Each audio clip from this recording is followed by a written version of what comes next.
G'day, Brendo here in Kathmandu. Come and join me for the adventure of a lifetime on the north side of Mount Everest. Oh! It's the beginning of April and I've joined 20 other climbers in Kathmandu. On our way to the Tibetan border, just in a bus. The roads are absolutely atrocious, and a couple of times I've hit my head on the ceiling from the bumps, but we're getting there. After 10 hours, one flat tire and a lot of waiting around in line at the border, we're allowed to cross into Tibet via what seems to me to be the ironically named Friendship Bridge. The Chinese army patrols this span, confiscating cameras of anyone caught taking photographs. I got lucky. Thanks to the Chinese, the roads are noticeably better on the Tibetan side, and the animals are free to graze where they please. The Tibetan Plateau is an amazing place, a timeless, barren landscape at the foot of the Himalayas that seems more like a moonscape to me, rather than anything else I've seen on Earth. Just come from Nilam over the big high pass of 5,000 meters and descending down towards Tingri and got our first glimpse of Everest. Check this out.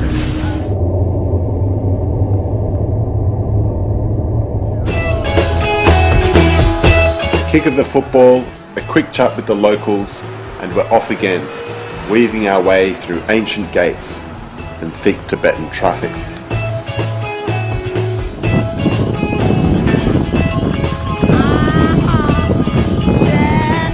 Allowing for proper acclimatization, it takes about a week to drive into base camp, but getting on the bus has taken years of preparation.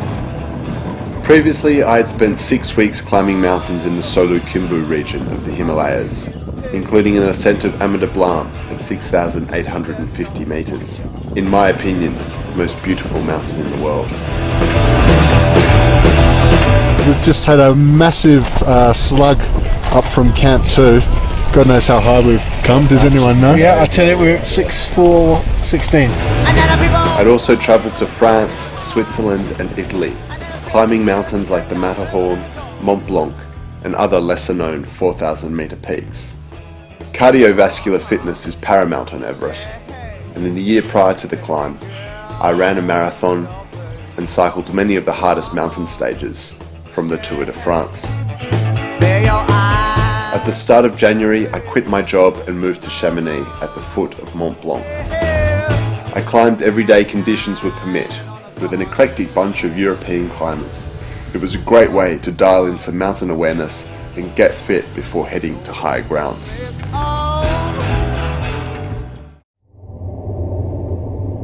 Mount Everest, 8,850 meters above sea level. I'd been reading about the mountain for years and probably seen over 1,000 photographs, but to see it with my own eyes filled me with awe, nervousness, and more than a little bit of excitement. At the foot of your love, I lift my shirt up. More traffic. Stand up straight. One last Chinese checkpoint, and here we are at base camp. Lift my shirt. A colourful city of tents, set in the vast rocky field left millions of years ago by the receding Rongbuk Glacier, and home for the next 2 months. This year there were teams on the mountain from Russia, Bangladesh, Czechoslovakia, America, Japan, England and Australia. The place is full of history with memorials to a lot of the legends of Everest, and they don't come any bigger than George, Mallory and Sandy Irvine. Take it to The pair were last seen through a break in the clouds, heading strong for the summit in 1924. Whether they made it has been debated in tents all around the world ever since. Over the next 2 months we plan to climb to the summit in 3 phases. Phase 1, hike from base camp to advanced base camp, also known as ABC, spend a couple of days resting, and then climb the head wall to the North Col at 7,000 meters. Phase 2, return up to Advanced Base Camp, spend 2 nights sleeping at the top of the North Col, and climb up to 7,800 meters before heading down. And Phase 3, with our acclimatization complete and all being well, it's time to push for the summit. Base camp to Advanced Base Camp, then on up to the North Col, then to a camp at 7,800 meters where we'll go on oxygen, then a brief rest at a camp at 8,300 meters, and then on to the summit.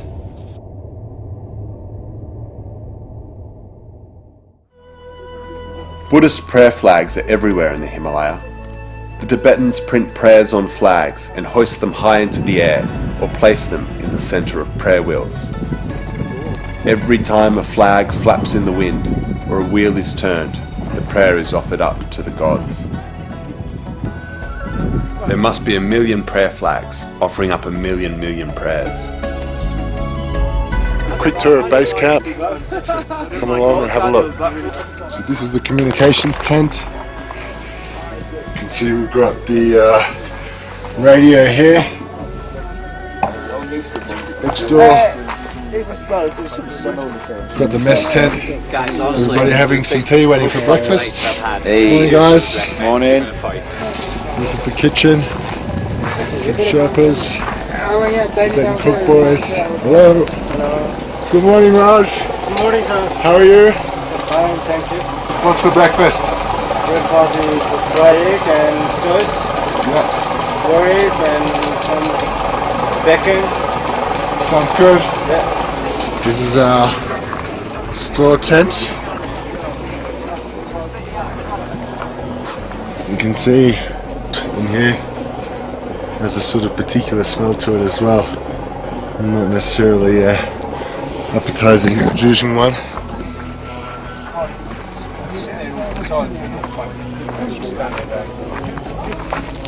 This is Jenny the generator. Gives us power to charge all our different devices. And over here are the tents. And this is my humble abode, Minden, with a great view of Everest out the back door. And these are the toilet facilities. Godspeed.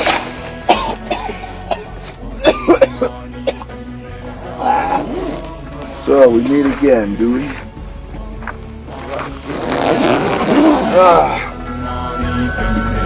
We used a satellite connection to get access to the internet, allowing us up-to-date weather reports and to receive emails from family and friends.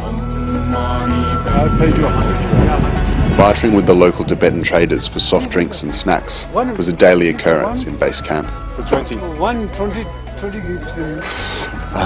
Night 1 in base camp. Matt, an English guy from the military actually, hasn't been feeling so well for the last couple of days as we've been travelling through the towns. Had a bit of a stomach upset, obviously hasn't been drinking and staying hydrated, and he's come down with HACE, which is high altitude cerebral edema. More on Matt Snook later. Mallory talked about the Rongbok monastery in his journal, and this is it. When Chinese armies swept through the area and annihilated Buddhism in the 1950s, 15 Tibetan monks hid out in this hole in the floor.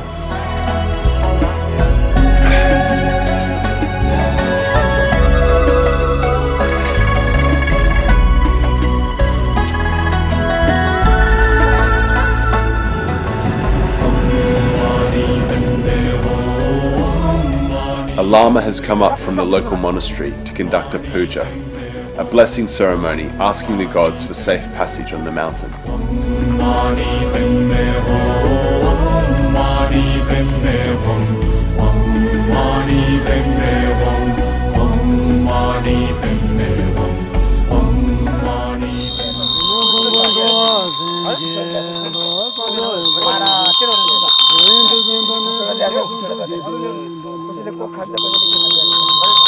With fools no company keeping, with the wise ever consorting, To the worthy homage paying, this the highest blessing.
Even a sniff of alcohol at 5,000 metres, and I was anyone's.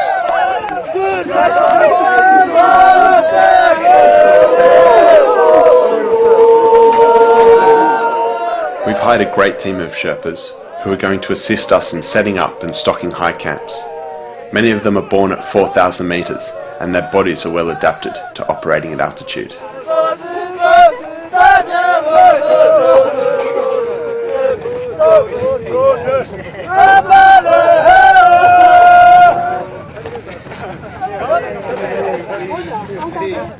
A light-hearted moment before the hard work begins.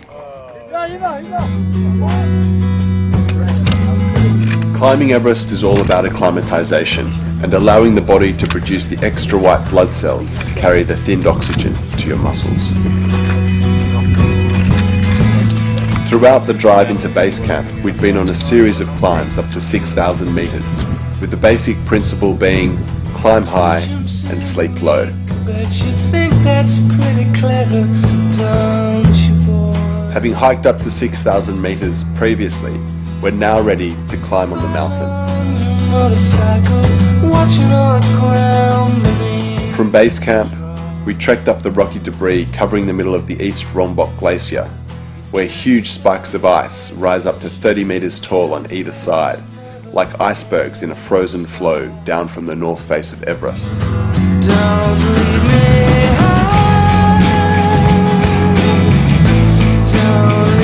We've hired a team of yaks to carry our camping and climbing gear up the same path. Yaks are incredibly sure-footed, bomb-proof beasts, with handsome faces and dreadlocked coats, and I must admit I felt pretty sorry for them with the size of some of the loads the Tibetan herdsmen strapped to their backs. Evidently the Sherpas didn't feel the same way, and we ate one for dinner. I've learnt not to ask too many questions about what's on the menu. Just made it to intermediate camp at about 5,800. It's taken us about 4 hours to come up from base camp. Had a bit of a rest along the way. Felt good, definitely got the lungs going up on the uphill bits. And here we are, on our way to advanced base camp tomorrow. Brendan! Help us! Don't use our pain for your pleasure!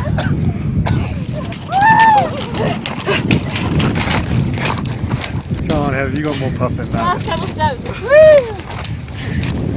Hi. Anything to tell the folks back home?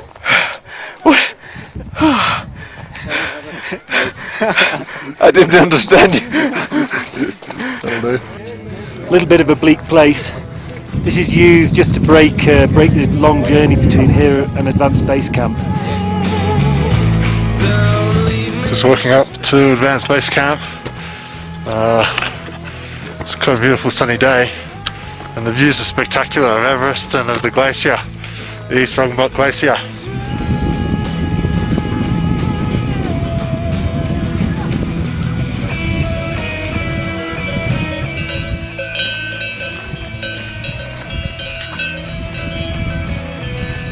Even on the easy terrain, the altitude had taken its toll on all of us.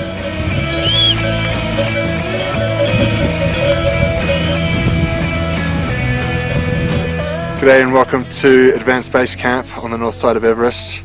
Just a quick tour. As you can see, it's snowing. Apparently some of the guys have reported there's been about 1 metre of snow up on the North Col, which you can't quite see behind the cloud at the moment. This is my humble tent, the penthouse suite. So pretty comfortable actually. We've got some nice mattresses, good warm sleeping bag, any gear that we need to take up top. This is the toilet tent, which as you can see, nothing but marble. Some of the other guys' tents down here, and we've also got a few other tents up on the hill. It's called, and you can see the glacier behind it, the ice covered in snow. Our mess tent. Have a look in there. It's where we have our evening meals and breakfast. Our communications tent's over here. A couple of people communicating in there. Let's go and check out the kitchen. Come on in.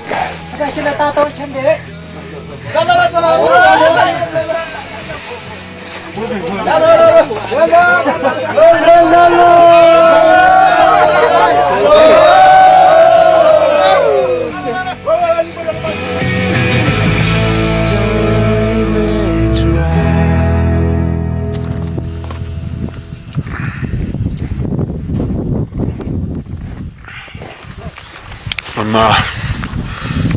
about a third of the way up the head wall to the North Col for the first time. It's pretty hard work, but it feels great to be finally climbing on the mountain. Quite a few people coming up today. It's very sunny. The wind was very strong leading up to the head wall, but it's not too bad on it. You can be up here just with the white gloves on. Basically, I've been taking 10 steps and then sucking in about 30 deep breaths, then taking another 10 steps, and then doing the same again, and then sitting down, and then it's pretty strenuous.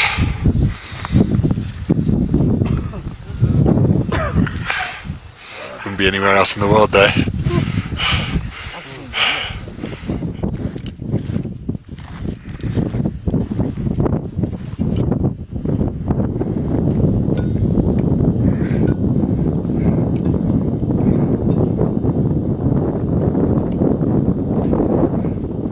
Made it to the top of the North Col, and it was really hard.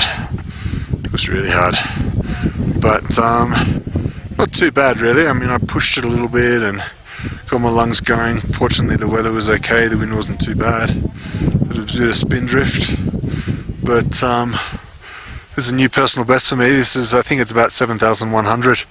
Previous best was about 6,850 on Ama de Blam, so feeling pretty happy, and you know, it's doable. North Col is meant to be one of the first time you do it, it's meant to be one of the hardest challenges, and it is pretty difficult. From here, got a pretty good view of the northeast ridge, which we'll join to get up to the summit of Everest. You can see there's some pretty heavy seracs, hanging seracs, / massive cornice just here, but it's so cold that these Italian guys clearly think it's okay to camp directly underneath. Pretty experienced guys as well, so they probably know what they're doing.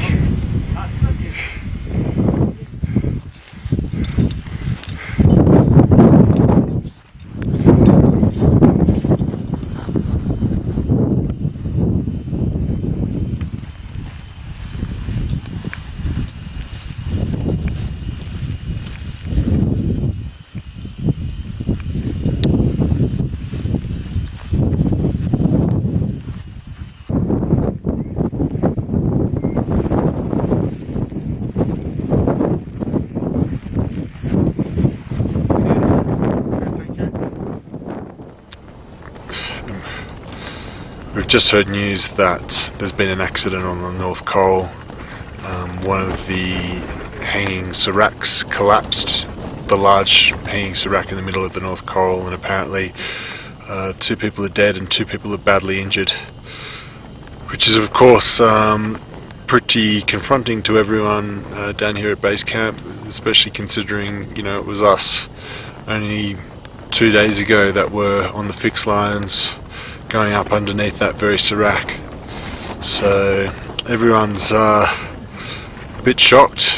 I guess it's something that every mountaineer considers when they go into the mountains, that there is a certain amount of objective danger. Of course, here on Everest, everyone knows that there's danger and deals with that in their own way. But it's always sad to hear that somebody else has had a bad accident. So unfortunately, we imagine that 2 bodies of 2 Hungarian climbers are going to be coming down on the backs of yaks from ABC shortly, and hopefully the 2 people that survived haven't been too badly injured. Needless to say, everyone was on edge, especially Nigel. Listen, if I would have a serious condition, I would have want everybody to know it before I go up on the mountain. If the ice starts to crack above you, and it could happen, it's, Stu says yes, it's rare, it is rare, but it could, it's fact. Generally what they do is they break it down to usually sort of 6,000 metres, 7,000 metres, 8,000 With the tension building and the summit push imminent, there's nothing like a good old-fashioned party to relax and let your hair down. Thankfully, the trusty Russians came well provisioned. In celebration of Victory Day, when they defeated the Germans at the end of World War II, the Russian camp hosted a high-altitude soiree. There was plenty of vodka and beer to last well into the night.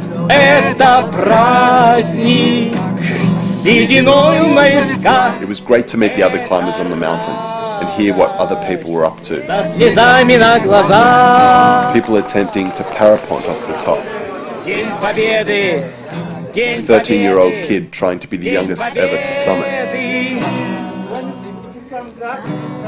And a miner from Newcastle. I don't know what it's supposed to feel like, but it's fun and it feels right. It's amazing.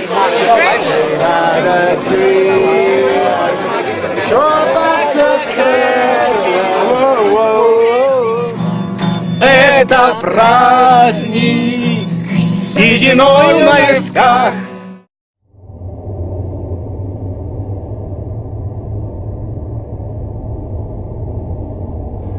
The machine's going to start moving tomorrow. After breakfast, we're all heading on up for the last time, and I dare say there'll be some stories to tell. I'm really looking forward to it. I'm feeling great. I think we've been here long enough. I think everybody's really itching to go, and I feel good, and I'm excited to get up there. Yeah, I've got some trepidation about the whole thing. There's tinged with an element of excitement. Quite enthused and psyched up after this morning's little brief we had. Pretty confident in my ability and everyone else's ability around me. So I've got the blood pumping a bit and I'm looking forward to getting up. A little bit nervous, I think, because to climb Everest you've got to be feeling fit and healthy.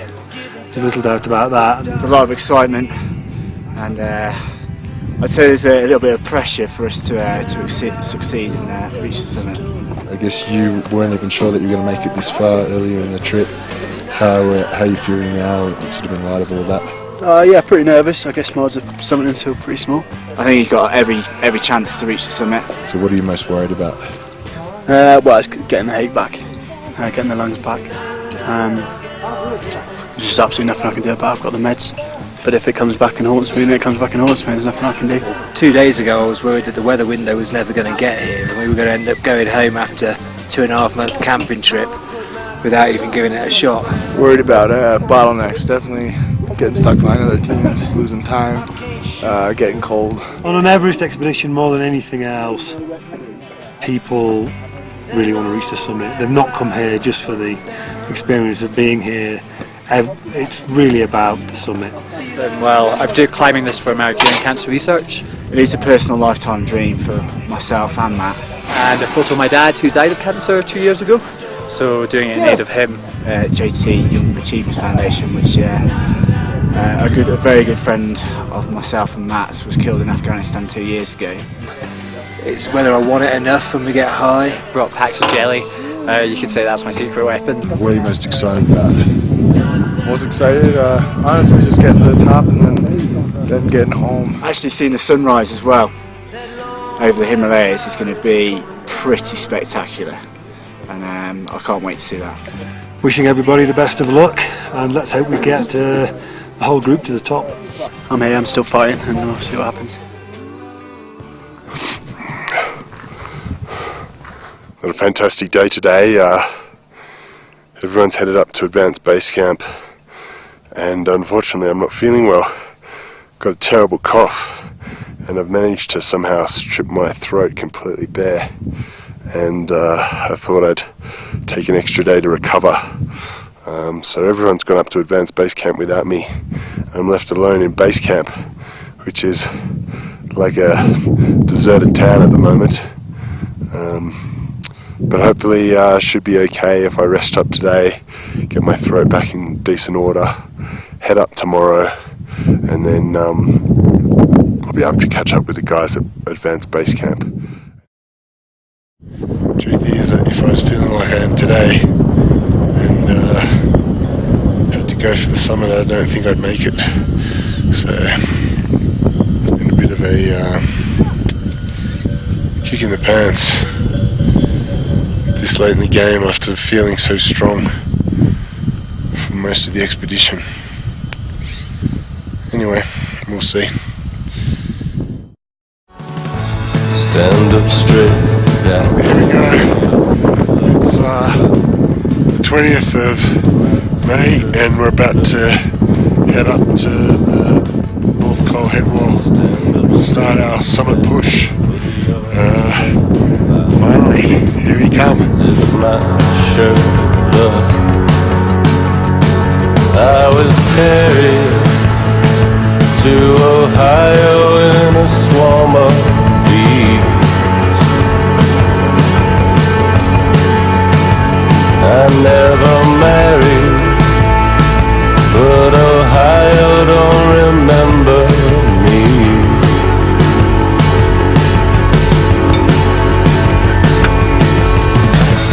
Lay my head on the hood of your car, right? Take it too far. Lay my head on the hood of your car, right? Take it too far. I still owe money. Just having a bit of wind in the tent. As you can see, that's the tent there. It's completely blown the tent in. This is actually lighter than the last gust, which actually had me pinned completely to the floor. I have to stand up. Jeez.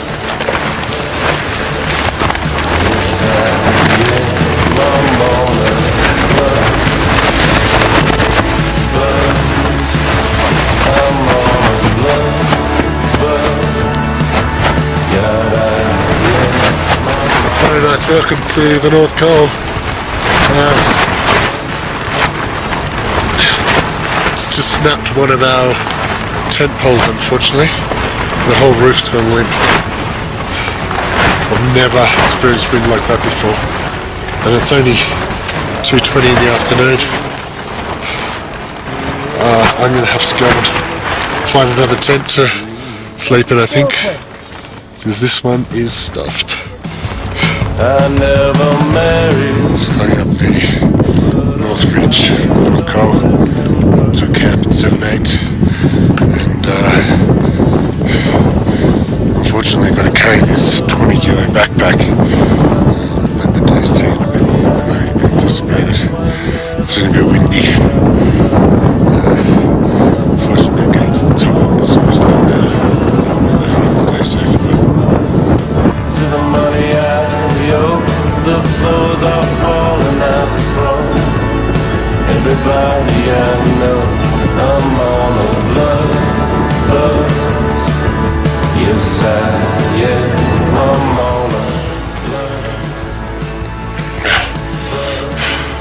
at 7-8 camp, and we're about to head up to 8-3. Yesterday was by far the toughest day of the expedition, but everybody made it up here that came from the North Pole. Some people arrived quite late, but I've never been so exhausted. It took me 3 hours just to boil up a litre of water once I got into camp last night. That's how exhausted and lethargic I was from the altitude. But started going on the oxygen. To be honest, I haven't really noticed much difference, but hopefully that'll all change today. But it's still very difficult even with the oxygen on. Stephen and I just spent a night together on a little ledge with a tent over the top of it. I don't think I really slept, but I rested a lot, so I think I'll be okay. Today very nice weather. Yeah. Today we start 9:30 summit.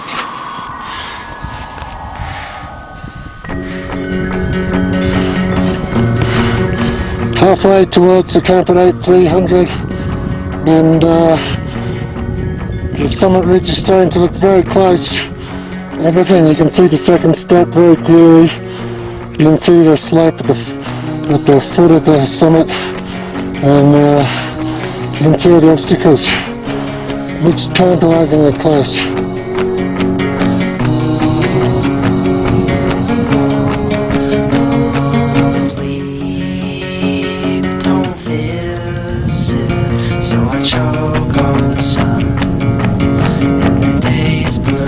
Here we are at, don't even know what number camp it is, but it's at 8,300 meters.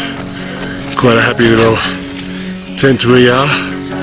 Just got Ian who joined us. How are you feeling, Ian? Pretty exhausted. Not 100% the mic off.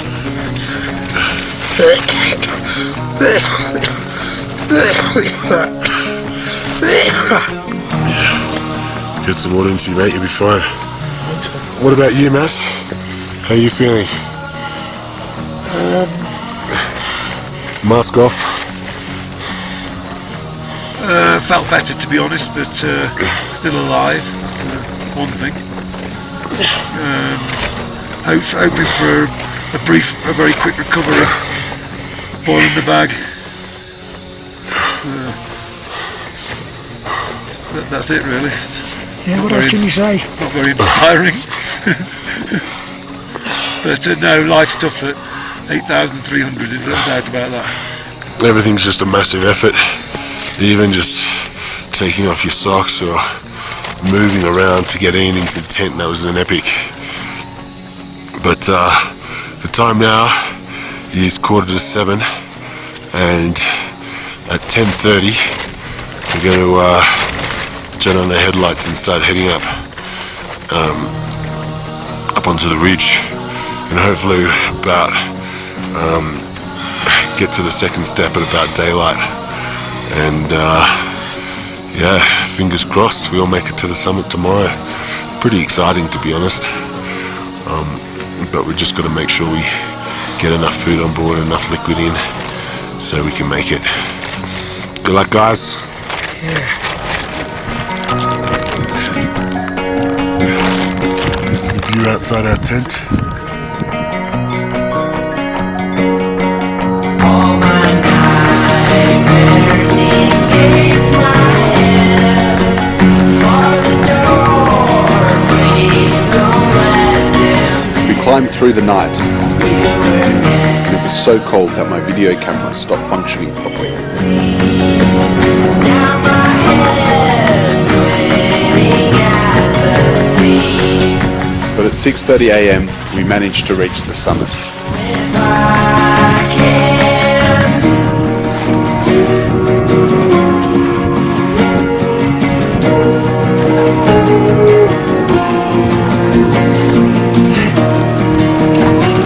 Despite feeling completely stuffed, we were still able to enjoy the view.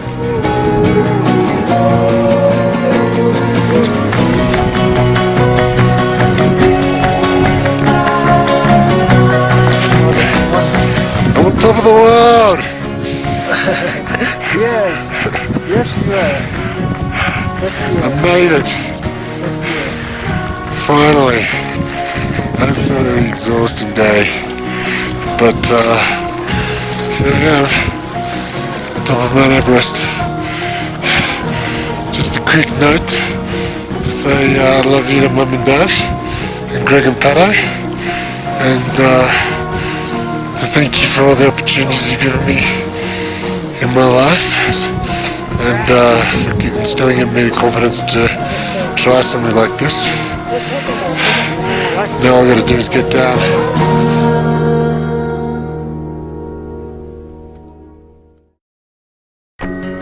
An hour later, whilst descending, I came across a fellow climber who had collapsed.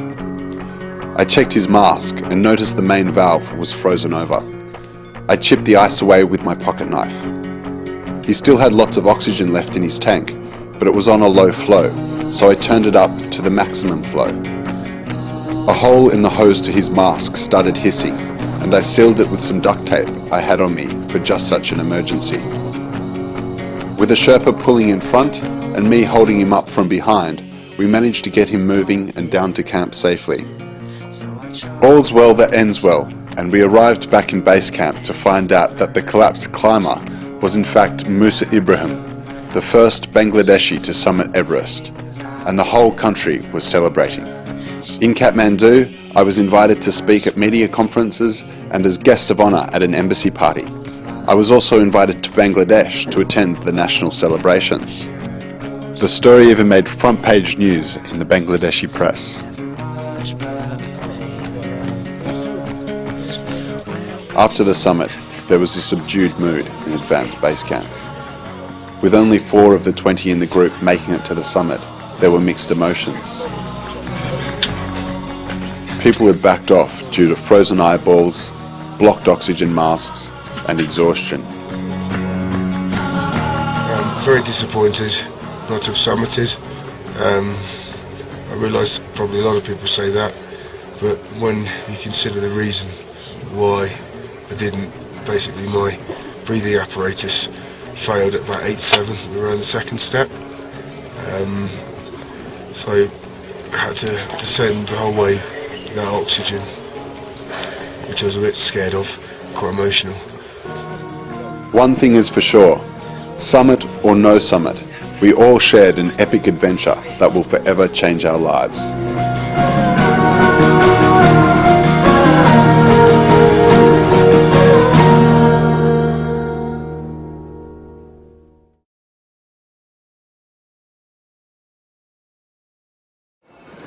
Well, I hope you enjoyed that. Next stop, the South Pole. Ho!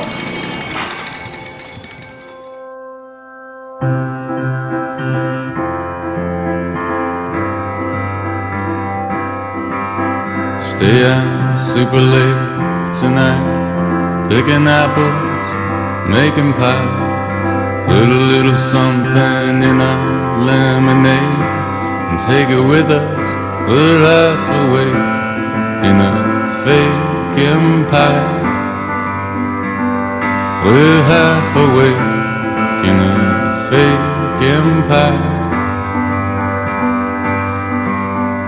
Tiptoe through our shiny city with our diamond slippers on. Do our gay ballet on ice, bluebirds on our shoulders. We're half awake in a fake empire. We're half awake in a fake empire.